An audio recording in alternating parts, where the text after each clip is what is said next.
ఇక్కడ మన పిఎస్ఎస్ ఆధ్వర్యంలో జరుగుతున్న కొనుగోలు కేంద్రాలను ఓపెన్ చేయడం జరిగింది. అధికారులందరూ కూడా ఇక్కడే ఉన్నారు. ఇక్కడ భూత్పూర్లో కూడా ఓపెన్ చేసినాము. ముఖ్యంగా రైతులకు సంబంధించి ఎలాంటి ఇబ్బందులు కలగకుండా పారదర్శకంగా అన్ని కూడా ఏర్పాటు చేయడం జరిగింది. నేను అధికారులు కూడా ఒకటే ఆదేశిస్తా ఉన్నా, మీరు ఎక్కడ కూడా రైతులను ఇబ్బంది పెట్టకుండా ఎప్పటికప్పుడు ఆల్రెడీ మిల్లు కూడా అలాట్ అయిపోయినాయి. మనము మన వర్షాకాలంలో ఏదైతే ప్రొసీజర్ ఫాలో అయినామో అదే ప్రొసీజర్ ను ప్రకారం ఇప్పుడు కూడా ఒడ్డు కొనుగోలులో మీరందరూ కూడా భాగస్వామ్యం కావాలని చెప్పేసి చెప్పడం జరుగుతుంది. కాబట్టి ఎక్కడ కూడా ఎలాంటి కంప్లైంట్స్ లేకుండా ఇప్పటికీ మన నియోజకవర్గం జిల్లాలో 3 కాన్స్టిట్యున్సీలలో మన నియోజకవర్గంలో దాదాపు ఒక 60% ప్యాడీ ఆల్రెడీ వస్తా ఉంది.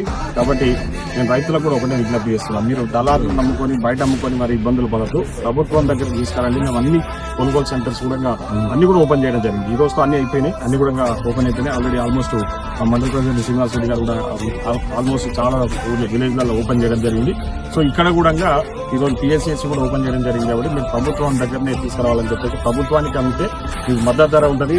100% సన్న ఓట్లకు కూడా బోనస్ ఇవ్వడం జరుగుతుందని చెప్పేసి తెలియజేసుకుంటూ మళ్ళొకసారి ఏర్పాట్లన్నీ కూడా చాలా అంటే బ్రహ్మాండంగా చేయడం జరిగింది. సో అధికారులను కూడా నేను ఒకటే విజ్ఞప్తి చేస్తున్నా, రెగ్యులర్ గా పర్యవేక్షణ ఉండాలి. ఎలాంటి ఇబ్బందులు లేకుండా ముఖ్యంగా మిల్లర్లు ఎవరైనా రైతులను ఇబ్బంది పెడితే మాత్రం వాళ్ళ మీద కఠిన చర్యలు తీసుకోవాల్సిందిగా నేను అధికారులను ఆదేశిస్తున్నాను.